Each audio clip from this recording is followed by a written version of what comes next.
Transitional music. Do-do-boo-boo-boo-boo.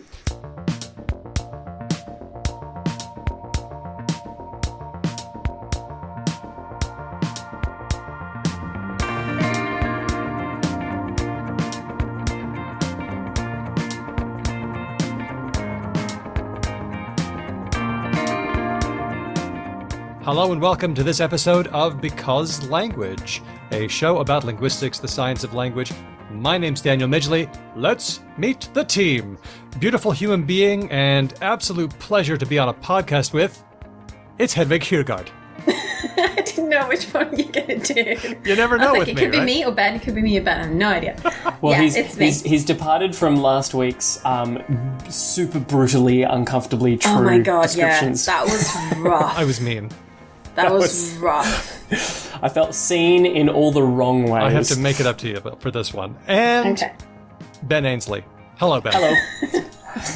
If I sound different to everyone, I must fully acknowledge that I got the most fun text in podcasting, which is like, hey, Ben, we're all waiting for you. So I scrambled and I am recording through a particularly lo-fi setup this week. So apologies to every person's ear holes hearing my voice. But not apology to people who are reading this on the transcript. By the way, did you know our transcript tool is live and people can correct 5 seconds of audio to help us? Lots of people have already joined in. They've listened to a tiny snippet. They've corrected the automatic text. And if enough people do that, we'll have all of our transcripts sorted really soon.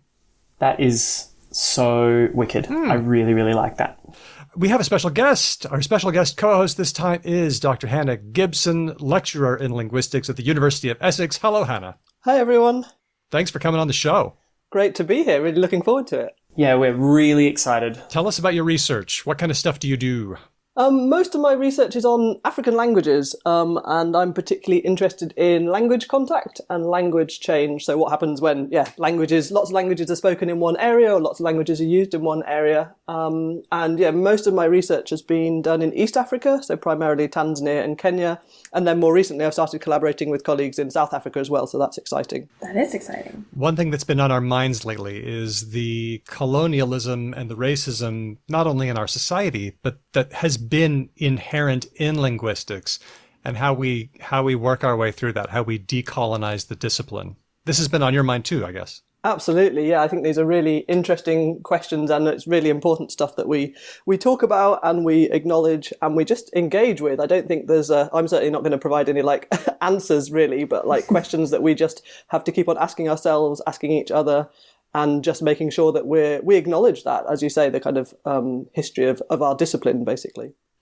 This is episode 6 of Because Language, and if you're wondering what happened to episodes 4 and 5, they are bonus episodes. Patrons get to hear them, and we're going to be having 1 or even 2 of those per month, so they're definitely worth checking out. Episode 4 was about if there's any advantage to bilingualism. We talked to Dr. Irina Kodos.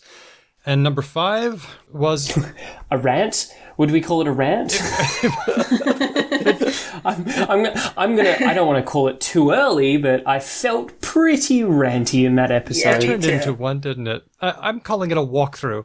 A walkthrough of the LSA Open letter where people called for the dropping of Steven Pinker off the list of LSA media experts. And a whole bunch of public intellectuals, instead of reflecting on it, decided to write their own letter. I'm calling this the worst response to feedback ever. I think, if anyone's genuinely wondering what we talked about in that episode, it was more or less a hour-long treatise on quote-unquote cancel culture and the sort of the culture wars, both of which are phrases that I don't endorse, but that people are using and us basically going, this is dumb. So much of this is really dumb. Yeah, so that episode started out, Daniel had listed the LSA letter as a news item, and we were going to talk about something else, I think. But then there was supposed to be a show that tailed it. This isn't happening. We're just going to talk about this for an hour. We need to go through this. I think it was more not this is happening, we're going to talk about this for an hour, but more oh wow, we've been going for an hour and 20 minutes. Yeah. I think this is the show now. Yep. Yeah. This is the show. So if you want to hear what we had to say about that, sign up and become a patron at the listener level. That's patreon.com/ Because Language will be supporting the show and keeping us going thanks to all our patrons. Okay, Daniel, I think that is enough spruiking, you shameless money man. What is in the news this week? Our discussion of racist brand names continues. This will contain a few slurs, so terribly sorry. Brace yourself, gird your loins, etc. Pharaoh Cat was the one who noticed this one. The Canadian dairy company Saputo, which is the one that owns the racist brand of cheese, Yep. known as... Which I think we need to acknowledge. Like, can we just say it the once for our international listeners? Because every Australian knows what we're talking about, but I think a lot of non-Australians will be surprised to know there is a cheese that is called this in Australia. The guest we have on the show. I was going to say, I certainly don't know which cheese you're talking about. So. Oh my goodness, Hannah. It's just like, this is one of those things where we're going to say it and you're going to be like, you're joking. That's a joke. It's a terrible joke, but you must be joking. Slur coming in 3, 2, 1... Coon cheese. No. Yes. Wow. This is This is an Australian brand or this is a Canadian brand? It's an Australian brand owned by a Canadian dairy company, but it is.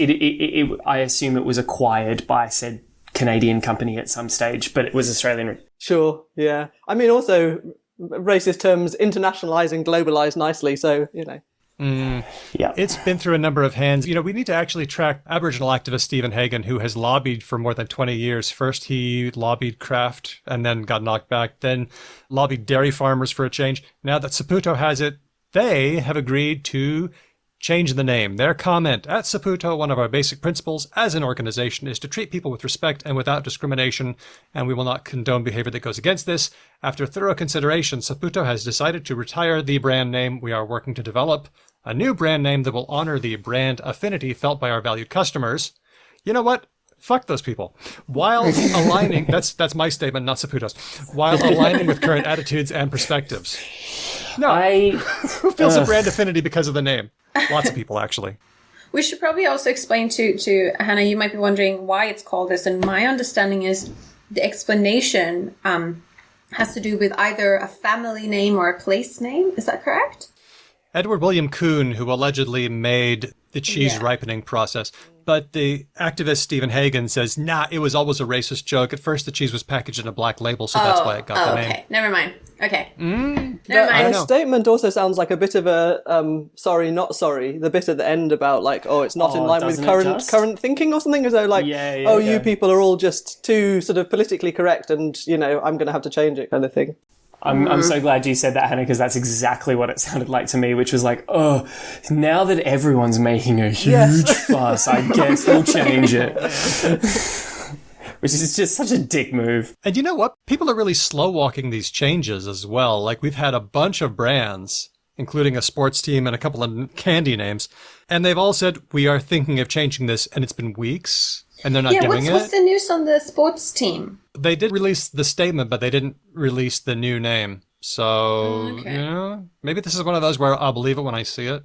Yeah. Yeah. Yeah, I wonder if they're hoping that, like, this here racial fuss will blow over and they get to just go back to the status quo. I really hope they're not that stupid, though. Well, time for a few tweets, perhaps. Hey, how's the name thing going?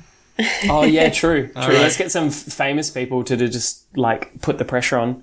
Or us.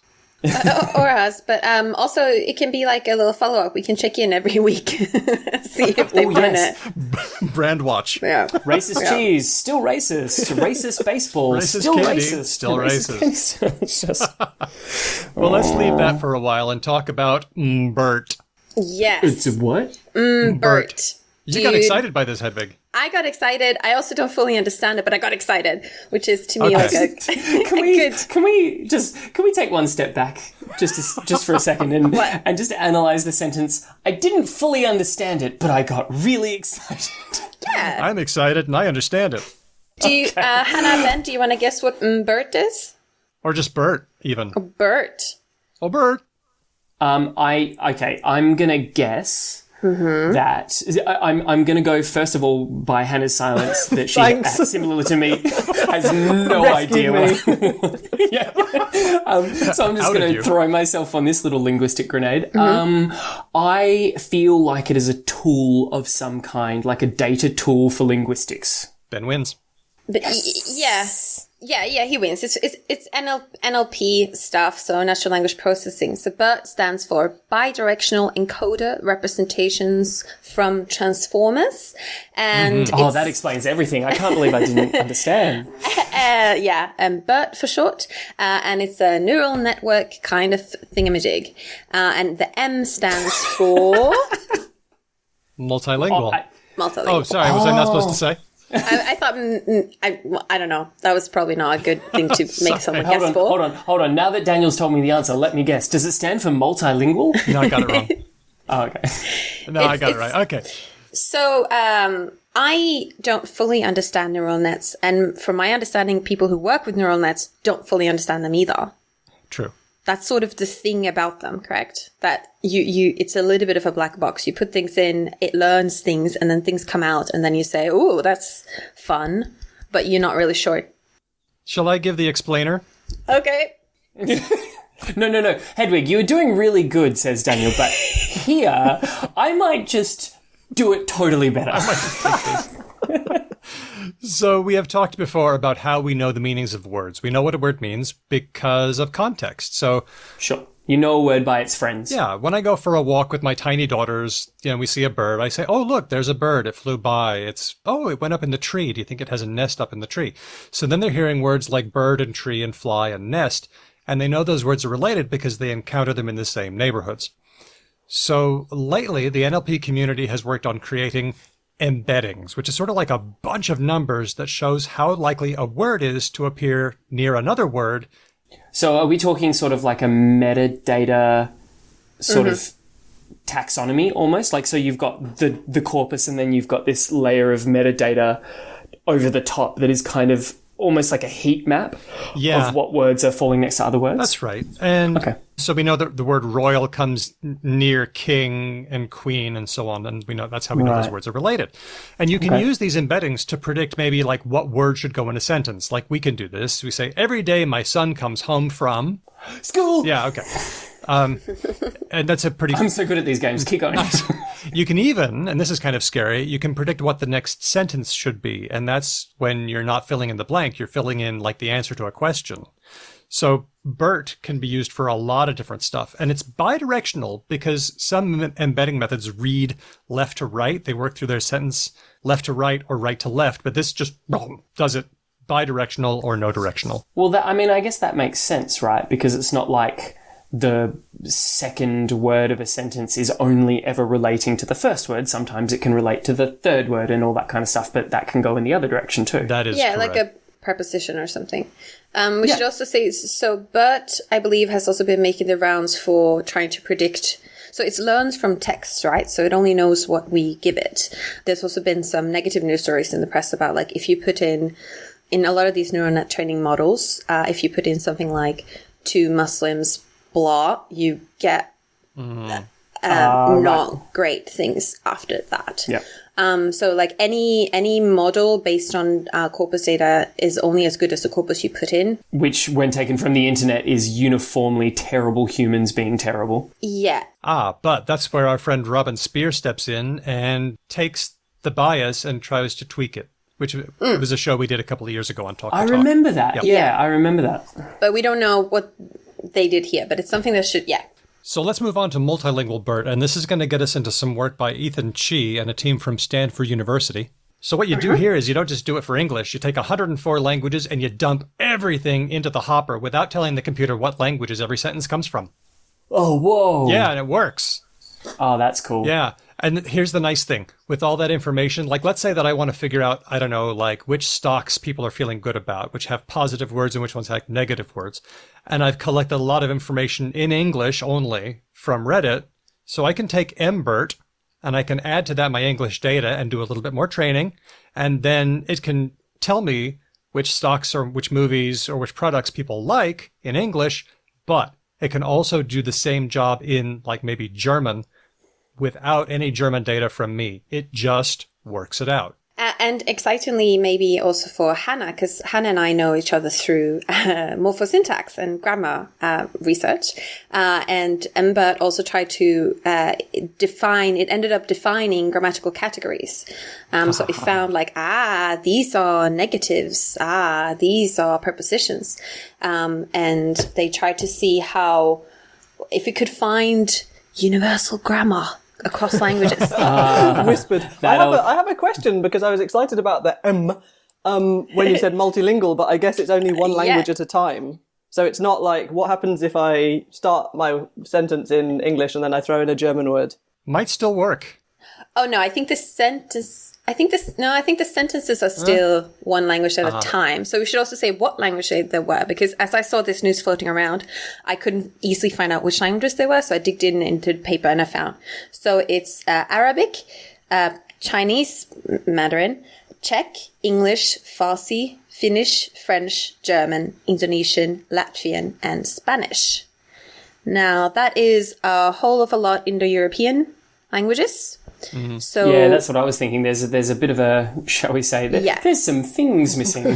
But I read that Mbert has 104 languages. I wonder what that list is. I don't know. I just know that for this study, they only used 11. So they must have used the 11 ones with the largest corpora. And surprise, surprise, like it does for some ways of measuring how well it's doing this, it does worse at Mandarin than, German.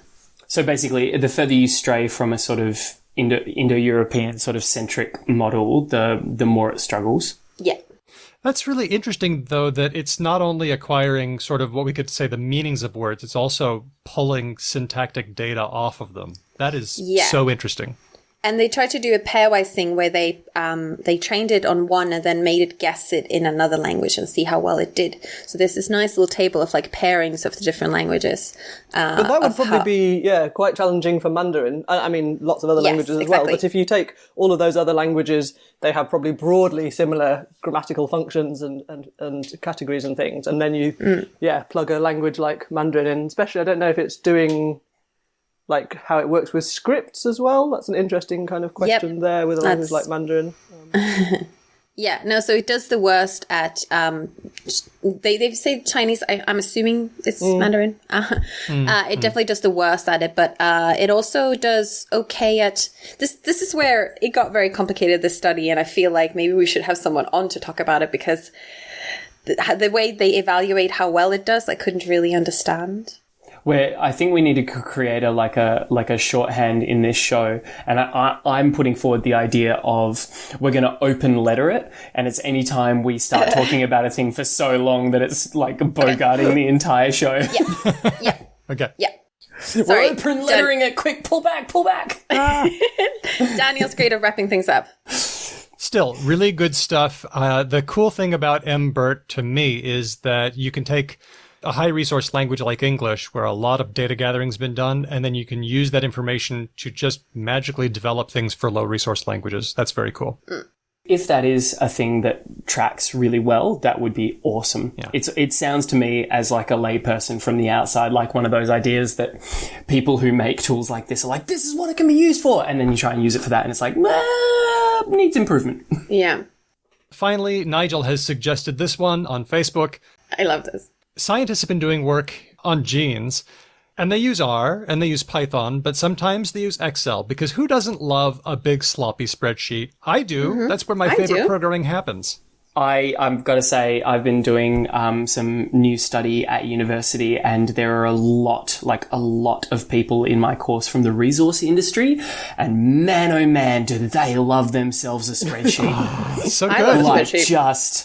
Yep. I have never seen spreadsheet love to this level. And not only spreadsheet love, but like spreadsheet skills. Oh, yeah. No, you can scary. just, like, if you properly know how to use Excel and LibreOffice and all these spreadsheet tools, you can do so much. Like, honestly, my first step into programming was not 10 years ago when someone tried to teach me Python. It was when I, in my BA, was using Excel a lot and just figured out like very complicated, like macro scripts. Yeah, like macro scripts, like doing different sheets and being like, if this on that thing and then that thing and then there and then sum it like that and then take that part of that part.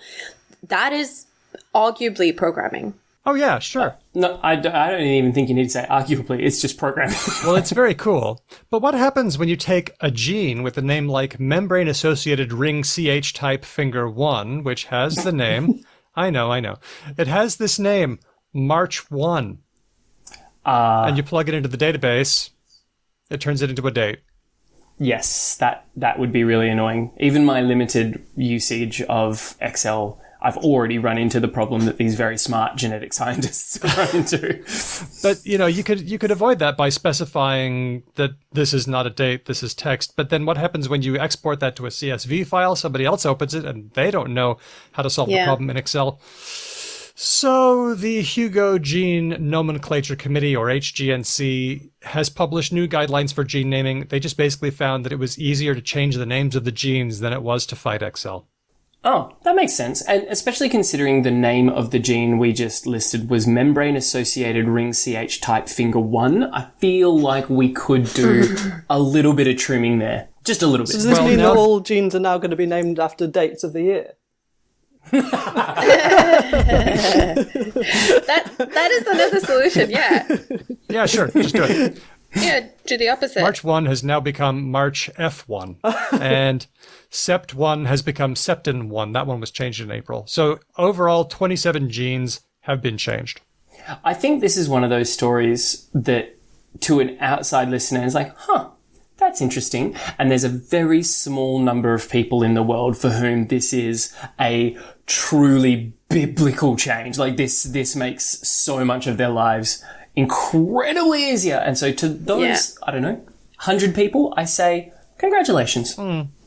I'm glad this one thing that probably just seems so dumb and that every normal person like me at a party, when you complained about this too, gave you a blank stare.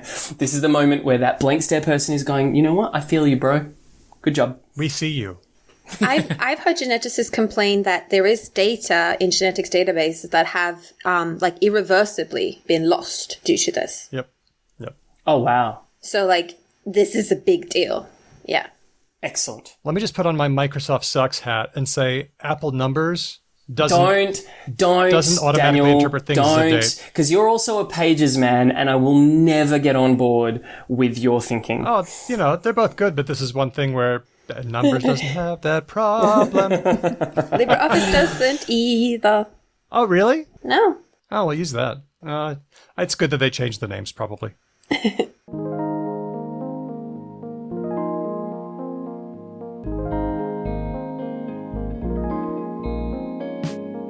We are here on Because Language with Dr. Hannah Gibson from the University of Essex, talking about linguistics, colonialism, and racism. Thanks for joining us, Hannah. Thanks very much. Now, which end should we start at? Because I hope that's not my first question. No, it's something I've been thinking about since. I asked Hannah to join us because I've been thinking about talking about colonialism in linguistics. I read a lot of grammars, and some grammars were written a very long time ago, and they contain things that make me feel uncomfortable. Can I just really quickly, not to derail us straight away, but when you say I read a lot of grammars, my stupid layperson brain doesn't understand what that means. Okay. What do you mean you read fine. a lot of grammars? I'm sure, I think Hannah and I both read a fair amount of grammars, correct? Yes, absolutely, but I totally understand your question. My understanding was grammar is the rule of how language works to be understood. Okay. So do you read a language rule book? No, so what I do is, what I've been doing for the past 6 years, more or less, is I've been working on this database of grammatical structures of the world's languages. So we say, let's pretend that you pick a language. Okay, I pick, I don't know why, it just came to my head, Urdu. Okay, you are the full community of Urdu. Okay. And you speak your language, and you all speak it a bit differently maybe, but there's some coherence to your grammar, so you can talk to each other. Right. And some linguist, maybe an Urdu speaker themselves or someone from outside of the community, decides to write up these rules in a book. And they say, Sure. Ben puts his nouns before his prepositions, or he doesn't, and blah, blah, blah.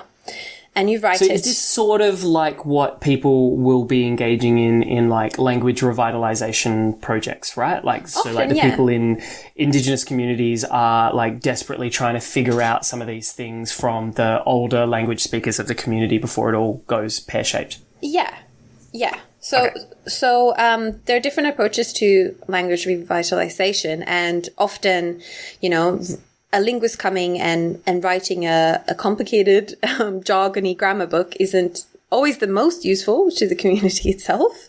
Right. But it's often... But that book of rules is the thing you're talking about. That book of rules is the thing I'm talking about, yeah. Right, so you will sit down. So it actually is kind of what I said, only semi-jokingly, which is you will sit down and you'll read the rule book for a given language. Yeah. And that rule book is written by a person who has a lot of preconceived ideas about how language works and what variety of the language they are describing. They might also be doing a dictionary at the same time, and they might choose to not have certain words in it or not. Like, I have a Samoan dictionary that doesn't contain any rude terms. Because someone who was recording that stuff was just kind of prudish. Actually, just kind of Christian. Okay. Yeah. Okay, yeah, sure. You said the same thing as me, but with a different word, but no worries. Sorry. And this is the thing, like, you, Ben, as the speaker of Urdu, you all have grammar in your heads, and that abstract thing in your head exists with you, and then someone tries to put it in a book. And it's not a thing that I'm necessarily aware of either. Like, classically, No. single language speakers don't have a hugely good grammar understanding. Yeah, and even multilingual speakers, if you grow up in a multilingual home, you might not be aware of the rules you're applying. And that's totally fine. Yeah. That's how grammar works, You don't have to know the name of every Unless muscle you're in a your... cool linguist like Hannah or Hedvig and you're sitting down and reading those rule books. So what makes you uncomfortable in a grammar? Both this one's to Hannah and to Hedvig. What's the gross bits? Because as someone who doesn't read a lot of grammars, I'm wondering what's in there. Oh yeah, I think probably where Hedvig and I work means that there are different things, but maybe some of them are similar. So much of my work, as I said earlier on, is on languages spoken in Africa. So there are really outdated and racist terms in books. So grammars or reference grammars from, end of the 1800s, early 1900s, and in some cases much more recently, which use words that we would consider to be, inappropriate, offensive, and they just use them in a sentence to show you where you put your noun and where you put your verb, that kind of thing. Yeah. Ooh, wow. I had a sentence, so I have student assistants who read grammars, and I asked them to send in some examples. And there are examples like example sentences, which are, or was it recently? It was, black men are not as clever as the whites. Oof. And just stuff like that. And that can happen in example sentences. We've also encountered examples of the grammar writer writing things like, complex syntax like you find in civilized countries is not present in this language. Which is so untrue. Grammar of the natives here is concerned with the concrete. How can you be a linguist and think that? That's so odd. But I mean, I'm assuming both of you are talking about texts potentially that have come, I mean, Hannah, you already said it, like from over 100 years ago. I'm guessing linguistics as a discipline was probably not quite so self-aware back then. Yeah, I think that's fair to say. I mean, I think one of the questions is how self-aware is linguistics now, even in 2020? Yeah. But perhaps we can come back to that. But I think it's, some of it is like really overt, like the example Hedvig gave. And then I think some of the stuff which is perhaps more subtle certainly still persists. So you have like, if you want to know how to pronounce this, go and ask your, like, insert expletive, like, go and ask your servant, or find an African, or find a native to do this. Wow. Or, all references implying that, in this case, black people would be subservient, would be servants, domestic workers, would be working in the kitchen. And then similar things, like you said, Hedvig, about not being clever or not being civilized, not being able to have the capacity for complex, abstract thoughts and things like that. But you can see ways in which that also continues kind of up till today, albeit with slightly different words, perhaps. Yeah. This is reminding me of our episode with Emma Murphy and Caroline Hughes of Living Languages. Now that native linguists, people who have the language, the traditional guardians of the language, they're now trying to do linguistic work to preserve these languages, and they pick up old grammars and kaboom, there's these things in there. Oh, they get yeah. So there's a real sort of trauma, historical trauma that can be very triggering to people doing this work, because they get to see firsthand exactly how colonialism played out on the, like rubber meets the road colonialism, like moment to moment, which must just be horrendous. And that's sort of where I started thinking about this. And just like, I think it's necessary in all humanities and in linguistics in particular to just be aware that this is our heritage. This is how the discipline was, and that there are certain ways in which it is still colonial today, and that we need to tackle that and not ignore it and pretend like it doesn't exist and that it was only a thing that happened a long time ago with weirdos that were sort of outliers. Is there more that we sort of need to explore in some of this historical stuff, or can we more or less just jump straight into what's going on now? Because I know that's the burning question on my head, because you give this context of like just horrifically racist stuff from a time when colonialism was in full swing and that damage was just sweeping across all of these different places and spaces. But so what, I mean, am I stupid for thinking that a sentence like, if you want to find out how to say this, ask your servant, like that wouldn't happen in a grammar today, surely? So what does happen? What are we still seeing that is problematic and sort of still perniciously perpetuating ideas of white supremacy? Yeah, it's a really good question. I mean, there's lots of different different avenues to explore that. I think one thing, just to build on the idea of like these grammars, is actually just even classifying languages and then using concepts from typically European languages to identify parts of speech. So some of these older grammars, so I work on a group of languages, so kind of a language family spoken across much of Africa, which is called the Bantu languages. And actually that in itself is a topic that's a very controversial term. So I can talk about that in a second perhaps. But what you find in these older grammars is that people talk about case systems. So this is familiar from lots of European languages. In English, it's the difference between like I and me, right? So English has a very reduced case system, but if you've studied other languages or speak other languages, then you know about things like nominative and accusative and dative and things like that. So people who work on Bantu languages these days don't really talk about case, because these languages don't have case systems in the form that you see in, lots of the world's languages. But obviously early, often missionaries or early people who are describing these languages and putting together these grammars went with having studied, Latin, ancient Greek, obviously, whether it's English, German, French, whatever. And we're like, oh, so how does case work in this language? So they looked for accusative, nominative, dative, and surprise, surprise, they found it. Even though, to my eyes, it doesn't exist because the language is just structured completely differently. So, I mean, I suppose that's one of the dangers, is that you take your ideas of what language is and how language is organized, and then you just apply it to something else.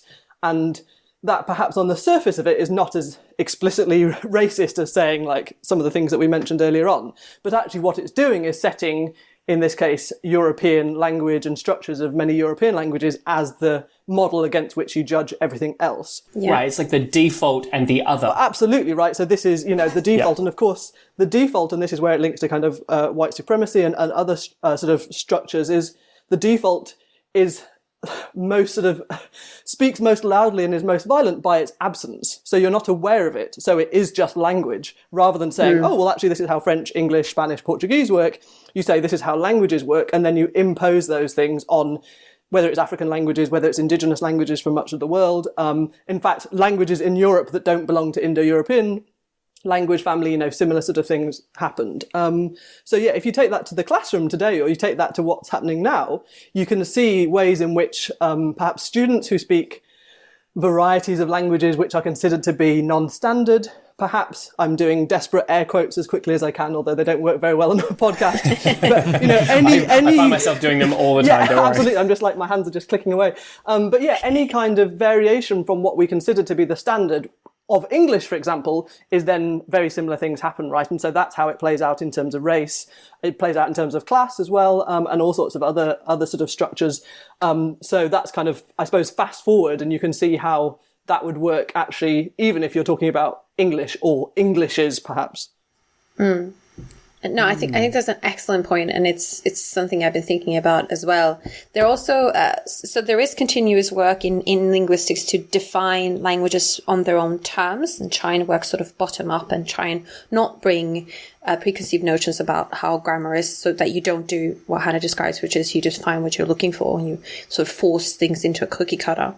Of course, the other extreme end, which like I don't think really happens, but maybe someone would critique this for, is that, you know, it's impossible to come with zero preconceived notions. Yeah. It's very hard to, like, we're not babies when we come somewhere, but we can try and make linguistics education and introductions feature a more variety of what we have found in non-Indo-European languages. The grammatical database that I work on was actually first designed with Austronesian and New Guinea languages as a basis. So we have a little bit of a bias towards having more granular categories for those languages. We've since tried to expand and add more so that we sort of how do you say, so that we spread out the bias a bit more. But it is incredibly hard, and it's incredibly hard to do from scratch, but it is worth it.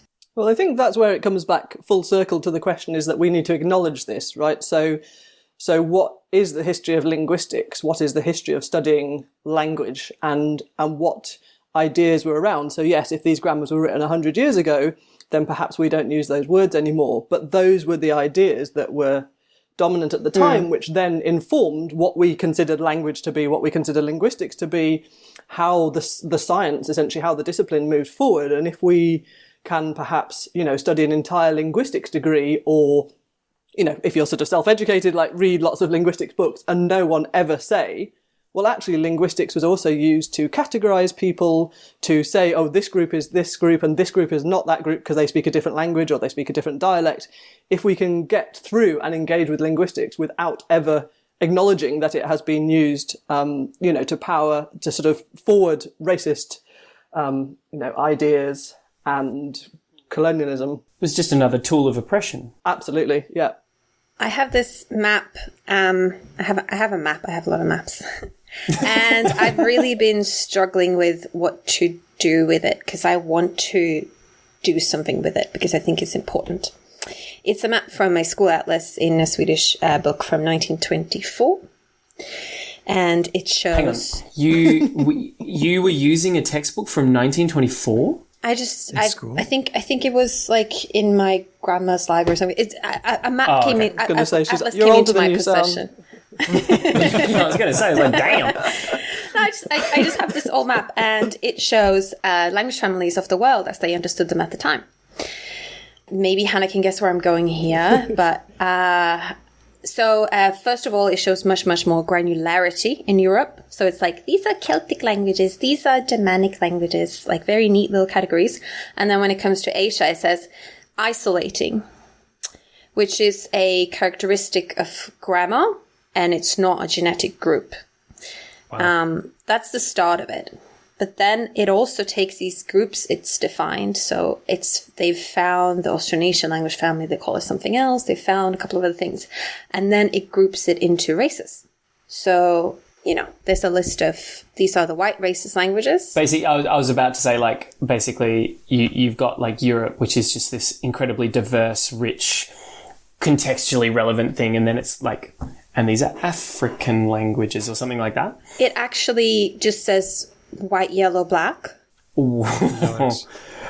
And for me, I keep that map, and I want to do something with that map because I think it's a great reminder of how obvious and self-evident, like how these categories to people at that time were just so normal. Yeah, there's a fantastic book called How to Argue with a Racist, written by Adam Rutherford, who's a geneticist at UCL in London. And it's got 4 sort of chapters of kind of case studies, but it's really interesting, showing how so much of those ideas, or actually pre that, ideas about grouping the world have then continued and very much inform how we see the world. So like, you know, I was listening to a podcast yesterday and someone was like, oh, my husband went to Africa.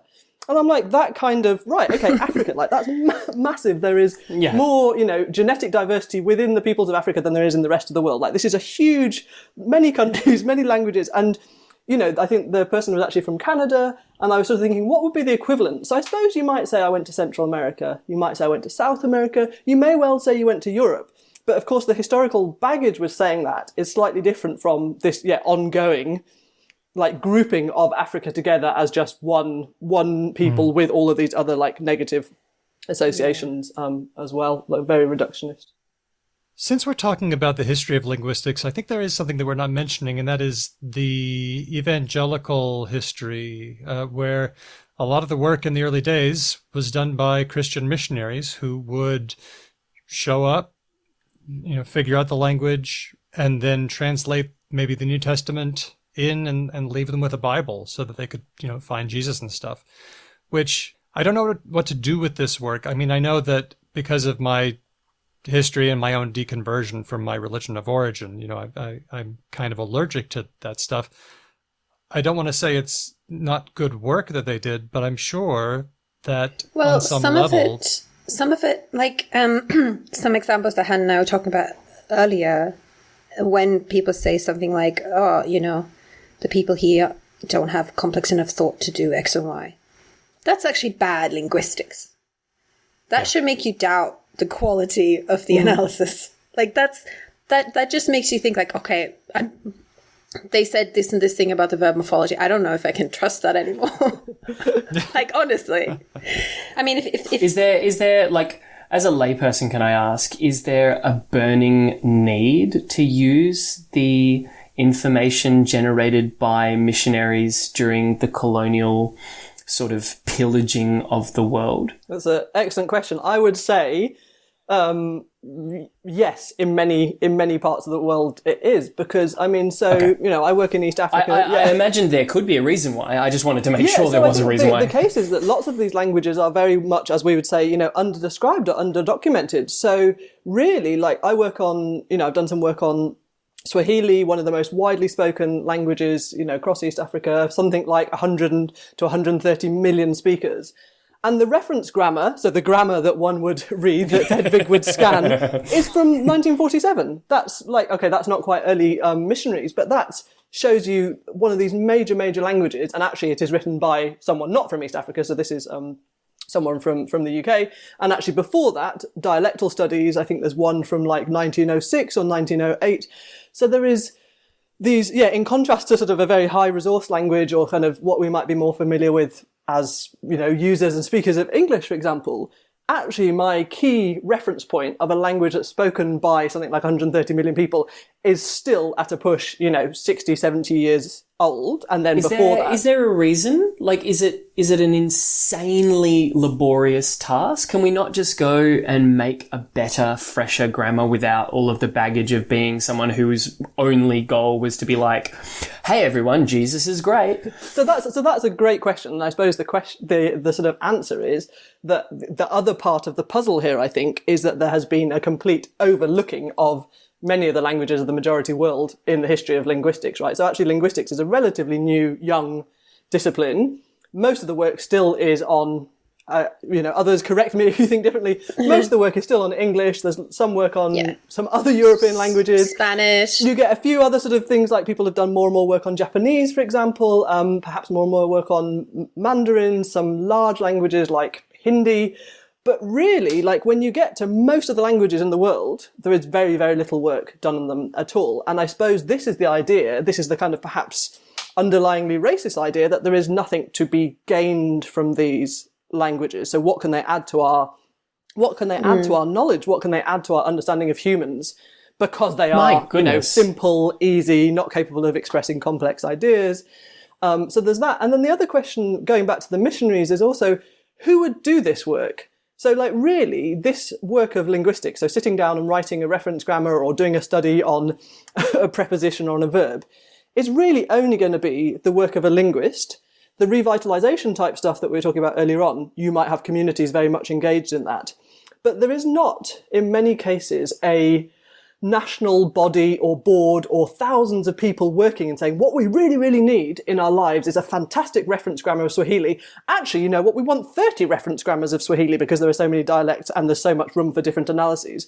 Because what's happened in most of these cases is that many of these countries have adopted a European language after the end of the colonial era, and so think, well, actually, it's much more important that our school kids, for example, learn English or French, Spanish, Portuguese.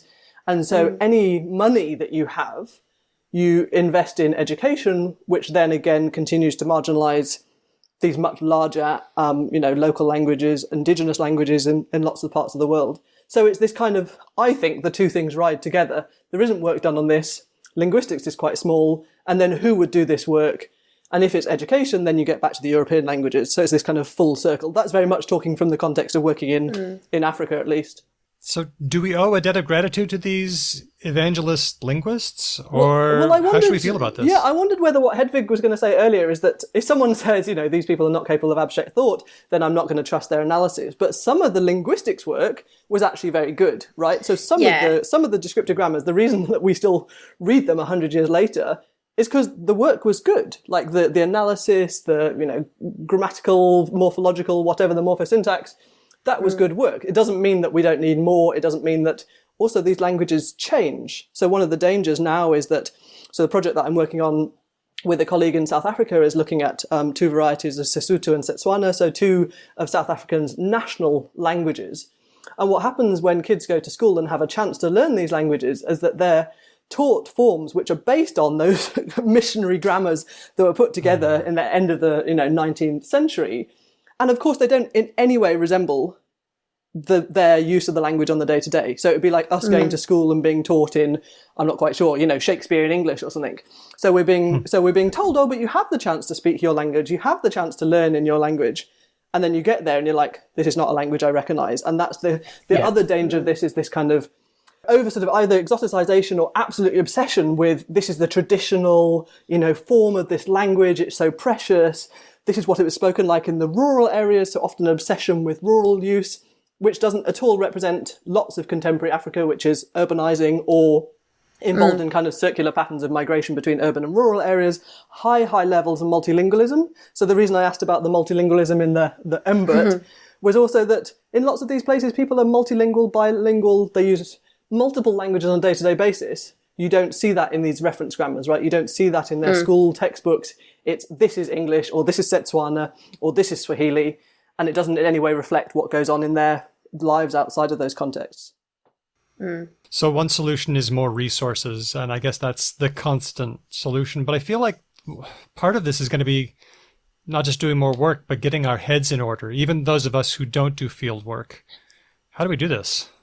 So, I mean, absolutely. So as someone who teaches, so I'm a lecturer at a university, and I'm a lecturer at a university in England, in the UK, with its colonial past and sort of all of the hangovers that come along with that. And I think that if I think of why are my students studying linguistics? Some of them are doing so perhaps a bit reluctantly, or they want to become English teachers, perhaps. They want to be, they have brushes with linguistics. What can we do in those contexts to, as you say, get our heads in order? So we have students who speak either a non-standard variety or languages from the majority world or the global south at home. But throughout their education, they have been either overtly or sort of covertly told that those languages are not valuable. So if you speak Japanese and English, you're bilingual and it's great. If you speak French and English, you're bilingual and it's great. If you speak Urdu and English, then Urdu is causing a barrier to your schooling and probably you're going to have a difficult time getting on. These underlying, essentially racist ideas which continue to put languages into categories and hierarchies and then are, imposed on a variety of different communities. So I suppose as someone who also kind of teaches, that's the trying to undo that. So coming back to this idea of decolonizing linguistics, I think what we teach, and importantly how we teach it, is a really big part of that. It's not the only part of the puzzle, but it has to be, I think, for me. And especially in the US, there's also, a much bigger kind of focus now on African-American varieties of English. So African-American vernacular English. There's been a big conference recently. So to kind of, forward African-American linguists and African-American linguistics as a discipline. I think there's a lot of work to be done on that side as well. So we've spoken before on this show about, specifically we talk about like language teaching in the like elementary and primary and high school.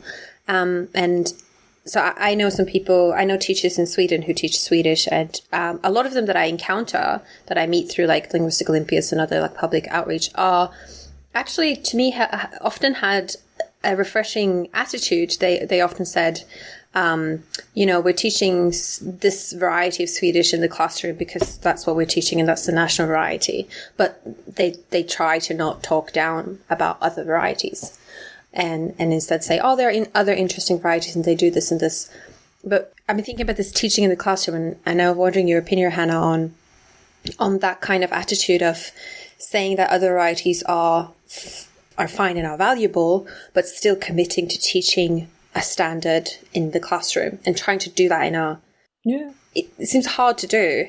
I think it's, again, talking about acknowledging things. I think it's really impressive that, your friends or people are able to say that, because it takes quite a lot of confidence as a teacher to be able to say, right, you need to know this, but you need to know this as well. And on one hand, I agree, I think it's quite difficult. But actually, all of us, even if you're monolingual, use different registers, right? So the way that I speak to my grandmother is different from the way that I speak in the classroom, is different perhaps to the way that I speak to my 18-year-old cousin, and that's within one language. So actually I think the idea is that, so I completely agree, we should allow for varieties of languages to be used, and the way that plays out with racialized and minoritized communities. So you may still be talking about English, or you may still be talking about Swedish, but then there are different, perhaps minoritized groups within that who use the language differently or have certain pronunciations which are often stigmatized for no good reason. I mean, they are just linguistic features associated with a particular community. The reason they're stigmatized is because the group that uses them is stigmatized. So part of me sort of thinks, yes, that's really important. And the other part of me thinks, well, people do this anyway. So do we need to sort of say, oh, well, as long as we have a system that is resourced enough to be able to teach people the skills they need in terms of literacy and numeracy and to have a hopefully positive experience of education, I think I don't know if we need to do that explicitly, because then what do you get into sort of saying, oh, well, you may say it like as, but when you write it with an H. Well, in English, at least, there are so many things like that anyway. The writing system is so idiosyncratic. Maybe that doesn't play out in other languages, but I think it's really important, and it would be great to have, elementary school, high school, university teachers confident enough in their own knowledge, and also to be able to talk about systems of oppression and colonial histories, to be able to say, oh, some of these varieties of this language are stigmatized. I mean, maybe you don't say that to a 7-year-old, but, I think that's part of the problem, right? So here, there's this, against the backdrop of sort of Black Lives Matter in the UK, a lot of this discourse has taken on, we need to decolonize the curriculum, and people are talking particularly about history in school. So we want primary school and secondary school, people should learn about the colonial history of Britain. And absolutely, but I think it's really interesting that has become the focus.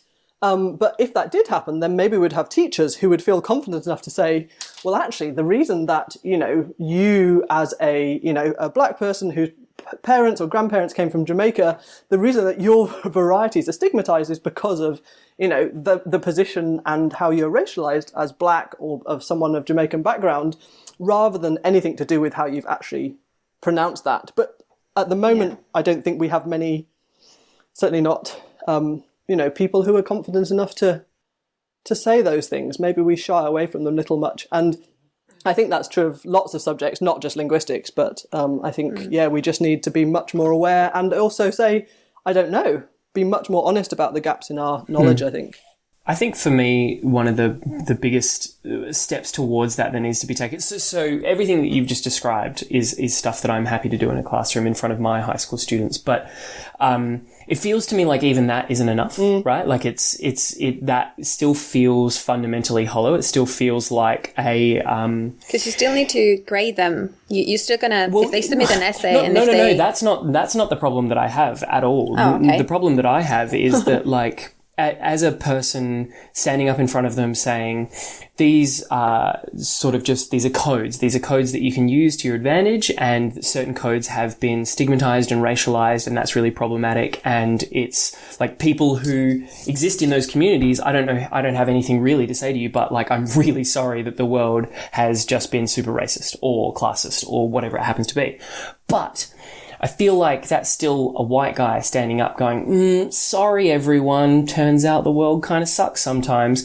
It feels to me like what we really need is speakers of those minority versions, both of, like, say, English or just other languages, being able to stand up in front of a class and in, say, a heavy accent, just basically go, the way I speak is fine. The way I speak is acceptable. And that you need to be able to do a bit of work to understand me, because that's what it is to live in the world that we live in. So yeah, could I just jump in on something there? So I think I absolutely agree with you on that.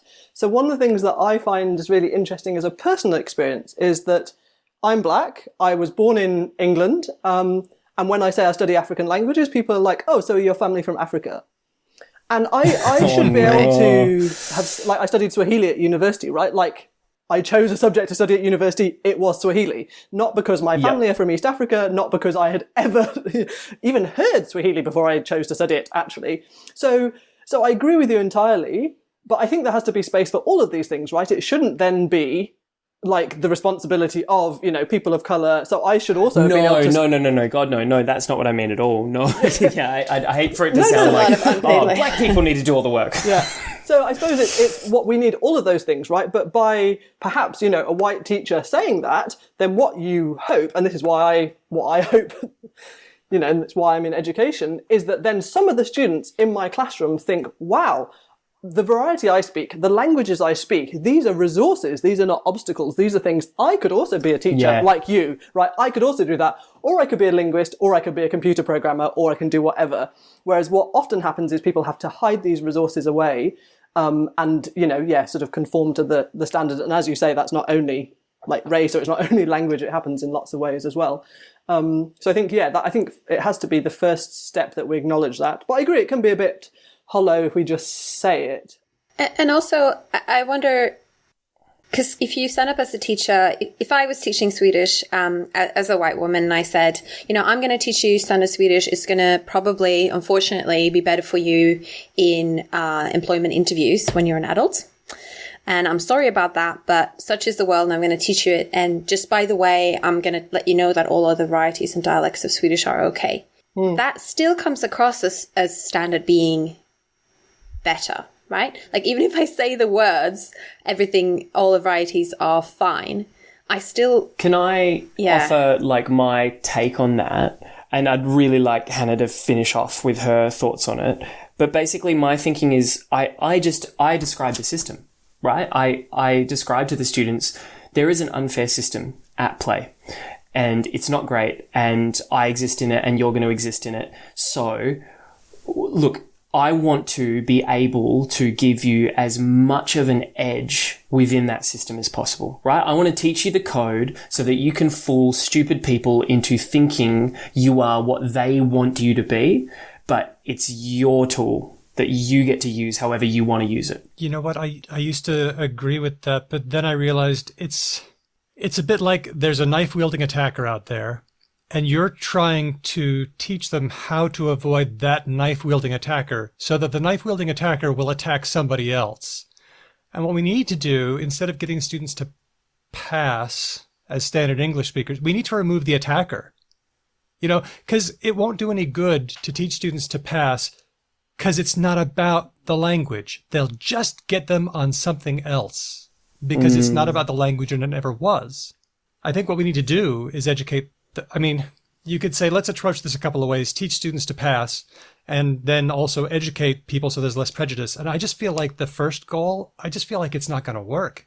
I just feel like we need to keep doing the work of educating people and attacking racism, because that's what it comes down to. Hannah, I'd love to hear your thoughts on this. Like, what's your take? Where should we be directing the fire? I think distressingly, like, both and everything, right? So I think you're absolutely right, because like really the knife wielding attackers are just other people with their own prejudices and their own views as well, right? So whether they've had these fantastic teachers who say all codes are equal or not, and also we can't kind of forget how entrenched these things can be in ourselves as well, right? So we, despite saying, you know, all of these things are equal or there's nothing negative, they are just associated with certain groups which are, you know, oppressed and sort of at the whim of the system, essentially. So I think, like, teaching about the system, acknowledging the system ourselves, working out what we can do, so whether that's being anti-racist ourselves, advocating for anti-racist policies, advocating for anti-racist leaders, like, and this is just with the focus on race, but obviously it intersects with other things. So I think that's really important. And then I think I'm also at pains to say in my own position, so as someone who's just declared that I am English, but I work on African languages, there is a much bigger, so I'm really only talking about teaching, and so people talk about, you know, decolonizing the curriculum, decolonizing the university, but actually, like, there are all of these things play out in my research as well. So I get on my plane and I get a visa and I go to Tanzania or I go to South Africa and I go with my baggage, I go with my privilege of my British passport, you know, all of that stuff that I tow with me, reluctantly tow with me, and then. In my case, I do quite a lot of collaboration with colleagues based in Tanzania and in South Africa. But again, the funding structures are such that, you know, the funding comes from the north, the funding comes from UK government or UK organisations, and I go, and again, I'm setting up these very inequitable power structures by saying, well, here I am, let's work on this project together, you know, essentially on my terms with the requirements of my funding bodies from the country that I'm from. So I think, like, again, this is parallel to what you're saying. So I can think about teaching in the classroom, but then I also have to think about my research. I have to think about how that plays out in collaboration. And then things like language documentation and description or revitalization. What role do I have there as an outsider, so I can be an advocate, but I'm also not positioned within the community. I'm very apparently not from there. So I think that kind of breadth is exactly what then plays out in your classrooms as well, right? So not only saying it's fine to speak non-standard varieties, but then what about our syllabus? Can we teach, you know, texts? Can we not just teach text, but can we look at films, YouTube videos, blogs? Like, what is the canon? And are they getting the same message? So if you say, well, it's also fine to use these varieties outside of the classroom, but as soon as you walk over the threshold into the school, this is what is all around you. It's this formal, you know, what message is that giving? Despite my very best efforts to say everyone is equal and everyone is welcome, I then stand there with my own class privilege, with my own, you know, university degree, PhD, whatever. It's so that goes back to your idea about having different teachers from different backgrounds, teachers with different gender identities, teachers with different classes, like all of those things, I think, distressingly, right, this is the bad news. I think it's like whack-a-mole. You have to do all of these things all of the time. And I think that's why it also takes so many people, because like one person can't really do that. And then what are we teaching them at school? Like, what is education? What is that based on? You know, you might do a great class on whatever subject, but like the whole school system is set up with a particular, you know, approach or a particular class system, a kind of colonial history, depending on where you are in the world. Like, yeah, again, you know, actually, when I work in Tanzania, the school system is like the school system in England, right? Because that was a colonial export. So, yeah, I think these things are, impossibly messy, but And presumably the syllabus system is just as political as it is everywhere else, right? People are trying to get things in that look good in the press as often as they are trying to get good educational outcomes. Absolutely, because it's the same pressures everywhere, isn't it, right? Schools are underfunded, parents want this, schools want this, teachers want this, the government wants this. Interestingly, Tanzania was the only country in Africa to declare an African language as its official language at independence. Yes, I remember we had those in youth items a while ago. Amazing, right? But Very if you think exciting. the whole of Africa, so there are of course, other countries which have a national language. So Kenya also has Swahili, but alongside English. So Tanzania has this very standout policy. But then what that means is primary education is in Swahili. A real minority of the population speaks Swahili as the first language. So kids get to school and they're like, "Ooh, I can't speak my home language at school. Right, got to learn Swahili as quickly as possible." If you make it through primary school to secondary school, all schooling is then in English. So again, you have this second hurdle where you're like, "Oh wow, I've now got to learn English to go through secondary school." Like all of these are structures which are really set up to, not to make people, they're not designed to make people fail, but you've got to do really well to be able to, master two languages without any sort of real support at two really crucial stages. Yeah. So that's the bad news. Is there any good news?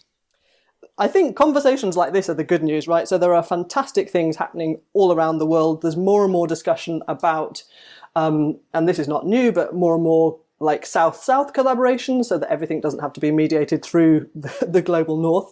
And like I talked about, the African American linguists and linguistics conference, I think this year was their second year. More and more people talking about the link between linguistics and social justice. So actually your discussion about the open letter is good news, right? Like there was a time that wouldn't have been, it wouldn't have been an open letter. It wouldn't have been news. It certainly wouldn't have made the news in, the BBC here. So the good news is, I think the conversation is happening. And I think it's happening all around us, and there's a real urgency to it, which I think is, long overdue. So it's been really good having you on here. I actually had more things for us to talk about, but I think you talked a lot and it was really incredibly useful. You also guested the Field Notes podcast recently, which is hosted by Martha Susui. Tutsu Billings, yeah. And in that podcast, you talked a lot about our definitions of the field. Yeah, why I don't like to use the word fieldwork to talk about data collection, yeah. Yeah, what kind of place that is and what kind of space we imagine that is and what that does to how we treat people there and how we interact with it. And I don't think we have time, unfortunately, to talk about all of that there. But I really want to point all of our listeners to that episode because I think that was a really good discussion. I love when a podcast puts me on to another good podcast. It's my very favorite thing in the whole world. I feel like people who I am already pretending are my friends have just introduced me to new cool friends. Yeah. Dr. Hannah Gibson from the University of Essex, thanks so much for coming on and talking to us. You going to hang out with us for Word of the Week? Yeah, I'm going to hear. I'm not sure I've got any to add, but I'm going to hear what you have to say. So but it's been a real pleasure, really interesting conversation. Thanks for having me. Thank you so much.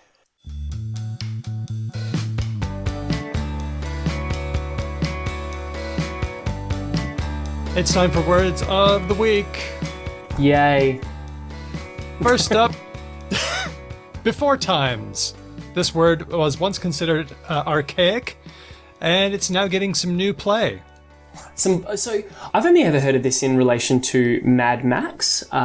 Sorry, I'm just showing my Australian here a little bit. But I remember in, I think, Mad Max 3, there's a bit where they're like, from the before times, the long, long ago. That's the only time I've ever heard it used. I think the one that you're referring to there, that quote doesn't appear in Mad Max, but it does appear in South Park in the year 2000. That was in the before time in the long, long ago. Could you have been quoting is that the South one where Park? all the parents go to jail? I think so, yeah. I haven't watched the episode, but I think they modeled it on an earlier episode of Star Trek. By the way, I'm pulling this from a really great article by Ben Zimmer. Who else? His column for the Wall Street Journal. He points out that Star Trek popularized this expression in the episode Miri, named after the girl who shows up, and says that was when they started to get sick in the before time. So now people are starting to talk about, and there's this thing in our brains where, I got an alert the other day that I was supposed to be in the USA a few weeks ago, and we keep looking through the window and seeing what our lives would have been like. And we talk about stuff before coronavirus as well. That was the before time. So I think that's I reckon it would be even more relevant to people in, say, the UK with Hannah or in the US currently. I feel so spoiled. I almost have, guilt over how not terrible where I am in the world is right now. Because to be in America at the moment would just be horrendous. They're 5 months in and just no end in sight. And it must just be awful. Wow. So I'm not surprised there's a fetishization of when things weren't shit all the time. Mm-hmm. I've heard a lot of discussion or emails where people have started capitalizing these times, right? These times. When these times are over, capital T, capital T. So yeah, fits in with that. I like that. I think we'll probably see that condensed down to just double T. TT. Yeah. TT. Just current situation I've seen a lot. I went to a supermarket in Sweden and they were out of like canned tomatoes, and it just had a sign saying, "We are out of canned tomatoes due to the current situation." And I was oh, right. Oh my gosh. This is I how tell we're you what, facing it. can we just zero in on how concerning it is to run out of a canned thing? Like, if they're out of bananas, that's one thing, but canned tomatoes? Fuck. Next one, drop kick. Oh. What's a drop kick, Ben? Oh, you're repping all my Aussie love this week. A drop kick is a semi-affectionate pejorative for a person who might be stupid or a bit feckless. Yeah, it sounds violent and bad. Is it?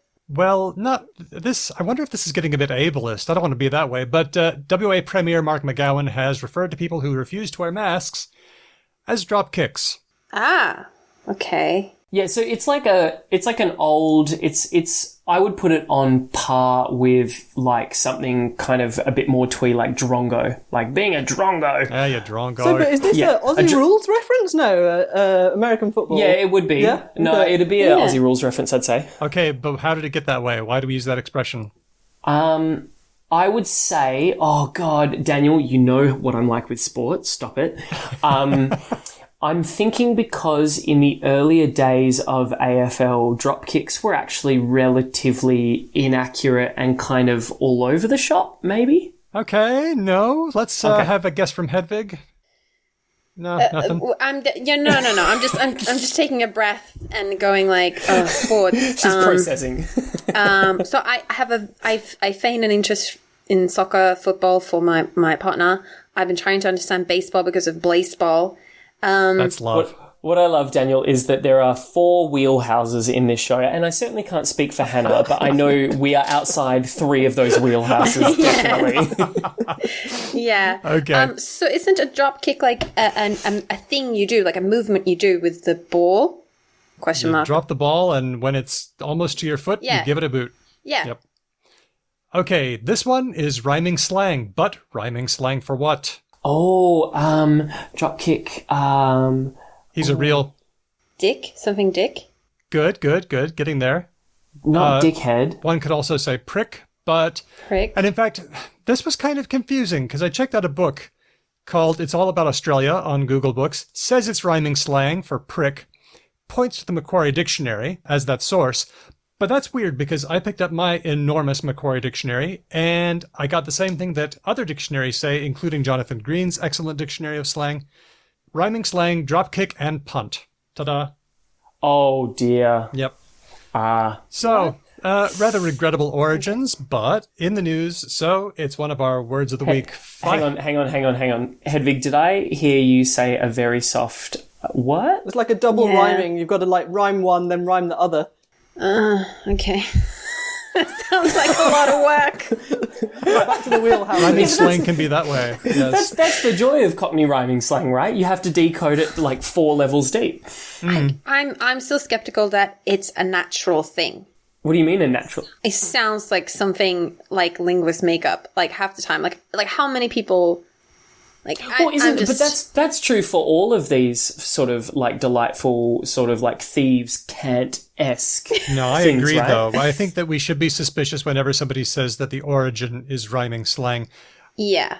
I'm sorry. As soon as you said dropkick, punt, I was like, oh yes, I understand now. There is a rightness. Yeah, and that rightness can be deceiving. But as far as I can tell from John Green's Dictionary of Slang, that is greensdictofslang.com, and also the other sources I found, it really does appear to be where this comes from. So, dropkick, that's number 2. Last of all, what do you call somebody who is such an idiot about wearing masks or taking basic precautions to preserve even their own health? Oh, I know this one, but I'm not going to jump in. I want to see if someone else has it. I submitted it, so I think Hannah should guess it. Oh no! I was going to say, is it like a corona denier or something? But it's obviously more clever than that. So, yeah. Is it? I haven't actually looked at the show notes. Is it COVIDiot? Oh no, that's a good idea. Well, that was one. We did that one a long time ago. That's a good one. I've also heard mask hole. Yes, I've heard that one. Any others we've heard? Just wanker? I've heard that a lot. It's not bad. Go ahead, Vic. Rat liquor. Yum yum. What? Bless you? Yeah, I'm with you as well. I'm like, is this also rhyming slang? No. It's just a reference to like. So I saw this in a tweet. I'm bringing it up now. The reference is that people are so anti-COVID precautions that they would, if it was the plague, they would go and lick a rat. Yeah. Oh, right. Wow. That's a bit deep as well, but I kind of like it just because it's so evocative. Just to own the libs. Yeah, that's more convincing than the dropkick one, I think, because it's, like you say, it's really evocative. You're like, ooh, gross. Yeah. Yeah. I don't know about anyone else, but I'm just picturing just like a tongue moving all the way up the back of a rat, and it's gross. Gross. Can't unsee. Thank you. You're welcome. I feel like pointing out here at this point that there's a lot of work that shows that simply shaming someone for not wearing a mask doesn't actually make them want to wear a mask, even though not wearing one is dangerous and endangers people's health. But on the other hand, I can also see how terms like rat licker and mask hole and covidiot help to normalize mask wearing among a population. So I don't know what the answer is. This is messy and complicated, but there it is. So before times, dropkick, and rat licker, our rather unpleasant COVID words of the week. Let's get to some comments from our last episode. Cass on Patreon says, in response to staying up late as protest, yes, we talked about revenge bedtime procrastination. That was one of our words of the week. Hannah, it's when you feel like you don't have any power in your day-to-day work, and you feel like claustrophobic about not being a boss of your own time, that in protest to that, you stay up really late and like play a game. Well, we've all been there, yeah. Yeah. Well, Cass sent an article from NPR about Tricia Hersey. Oh, the Nap Ministry. Yes, the Nap Ministry. You know this one. Absolutely, they're fantastic. Yeah, she goes to great work, I think, yeah. Rest as reparations. That is, what a great line. She says, this is a racial and social justice issue. You know, sleep deprivation is a justice issue because it's been traced from all the way back during slavery. Slavery was horrific, and during those times for black people, we were human machines. And so grind culture continues today to try and attempt to make us all human machines and not to see the divinity of who we really are. Wow. I didn't understand anything of this was so when Hannah said something about repatriation, I was like, I don't, but now I get it. You know, I did a search for worker productivity wages, and I found lots of charts showing that productivity has gone way up for decades and wages have remained flat. So somebody's getting all that, and it's not the workers. You know, it's very difficult for most people to earn enough for a family, and we have been conditioned to accept that. And that's why we're all running around, not able to focus on politics, just subsisting. And I think the ones who benefit from that are the people who commit outrages because they know that they'll do something outrageous and we'll just move on, you know, and they get away with it because who has time to track all of it? Who has the headspace? It's time to normalize rest. Agreed. Fantastic. Can I teach you a fun Marxist term? Please. Always fun. All Marxist terms are fun terms. Surplus value. It's the name for like how, like for the work you do, if you take that and you subtract the wage you have, the surplus value is what your employer gains. Okay. Yeah. I dig it. This one's from Cameron on Patreon. He says, I was happy to hear you talking about griots on the show. That was one of our words of the week recently in connection with the late Congressman John Lewis. I think Hannah knows this word quite well. Yeah, I think it's more commonly associated with West Africa. So you have these kind of griot families and it's a kind of like lineage type thing. But yeah, Does the term spread at all to East Africa? Because I've also mainly heard it in West African countries. Yeah, so also I think there may be equivalent terms in East Africa, but this kind of family, like lineage type thing, I think is much more, as far as I know, associated with, West Africa. I know kind of places around Senegal, it's quite prominent. And some of these kind of Senegalese reggae stars that you may have heard of are sort of in these griot families, so yeah. It seems to have moved to the US as well. Interesting. Yeah. Cameron says, according to Merriam-Webster, it's pronounced griot. I was like an idiot pronouncing it griot, right? That's okay, Daniel. I drive a Peugeot. Oh, okay. But I think it's just because it's like French influence, right? So I think that's why it's silent T. But I think, of course, there would be other words in the areas which would be. So I think you pronounce it however you want. Oh, well, Cameron says, I think it's French, so the final T is silent. I served as a volunteer in the U.S. Peace Corps in southeastern Senegal. By the way, I love Cameron's delicacy here. He doesn't say you dingus, it's Cleo. He says, I'm not totally sure about this, but I did serve in the Peace Corps in Senegal. No, it's fine, Cameron. Daniel's fine. an idiot. I'm an idiot. He says, a resident of my tiny village of 300 was a celebrated Clio who traveled all around Senegal, Guinea, and Mali to perform ceremonies, settle disputes, and host parties. He was an amazing language informant who taught me countless words, someone with a sweet mouth, as they say in Pular. I like that, sweet mouth. When I had friends visit from other parts of the country, he would always tell stories about wherever they were visiting from. Anyway, thank you for reminding me of Farba Conte, the griot in Tiangue, Senegal. Thank you, Cameron. Nice. I want to meet that person Great based message. purely on Cameron's account. I want to know that man so badly. I know, imagine what a charismatic person that would be. Just, I think you have a sweet mouth, Daniel. Is that what you want to hear? Thank you, Ben. Aw. Stop it. Okay, I'm blushing. From Emily on Patreon, I especially want to thank you for the most recent episode about the LSA letter. I feel like I heard snippets about it on Twitter, but never understood the full picture. I appreciate how you all walked through each part of it. Thanks, Emily. That's great. Nigel says on Facebook, one of our words was toilet plume, which is the disgusting flume of water that erupts when you flush the can, covering everything in small bits of everything. Following the explanation of the term toilet plume, I'd like to share my personal hygiene solution and best investment to date. He says it's the Toto S550E washlet. It's a review. The washlet runs an air filter while you're being productive. That's wow. What is with the rest of the world? Stop You're it. just doing say a shit. It's just not fucking rocket science. Damn. As someone who spent 3 months living in Japan, where the Toto is a regular feature in toilets, so this toilet that makes plays music, all singing, all dancing, is basically even at train stations. The kind of usually the worst toilets anywhere you go. My toilet doesn't have a remote, but this one does. I just want one of those, what's it called? The thing that's... You want a bidet? I want something that shoots water. Yeah, you want a bidet. Okay. Or a bidet. Or a bidet. Shut up. Shut up. Oh, Hannah in with the late burn. Love it. That's why I Love didn't say it. That's why I let somebody else say that one. Thanks to everybody for your messages. Once again, Dr. Hannah Gibson, thank you so much for joining us and talking about all the stuff that we need to do better. Thanks very much.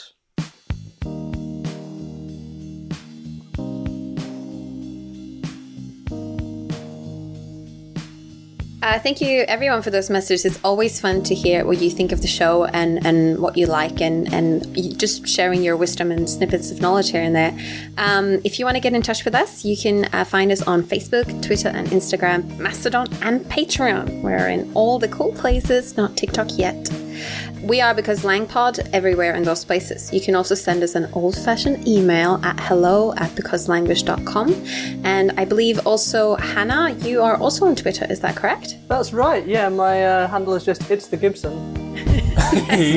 Good one. That's a good one. That is a good one. So if you want to follow her and see what she's up to, you can find her there. We would really appreciate it if you like this show, if you tell a friend about us. That's how I hear about all my favorite podcasts. That's how you all heard about Field Notes today, if you consider me your friend. And also leave us a review anywhere you go. A lamppost, podcast addict, iTunes, don't care. Is Lamppost an app? No, here in Leipzig, there's a lot of stickers with a lot of text on lampposts. Don't know why. Hey patrons, Ben here. Just thought I'd take a moment to single you out and say, you're doing great work being a patron, giving us a bit of money. Daniel works really hard to make this show. As you can probably tell from the quality of my voice this week, I don't particularly, but he does, and he deserves recompense. So I would just really like to say thank you for all of the wonderful patronage that you have supplied for us. You get special things if you become a patron. Everyone out there who is not currently a patron, like a whole bunch of shows that we don't necessarily release to the general public. But a special thanks goes to Termy, Chris B, Lissa the Major, Chris L, Matt, Whitney, Damien, Helen, Jack, Elias, Michael, Larry, Lord Mortis, Lord Mortis, Ben, Christopher, Dustin, Andy, Nigel, Bob, Kate, Jen, Christelle, Nazrin, Aisha, Kaylee, and Emma. And certainly not to be forgotten, Kitty. Our music is written and performed by Drew Kraplyanov, and you can hear him in Ryan Bino and Didion's Bible, two great Perth bands. Thanks for listening. Catch you next time, because language.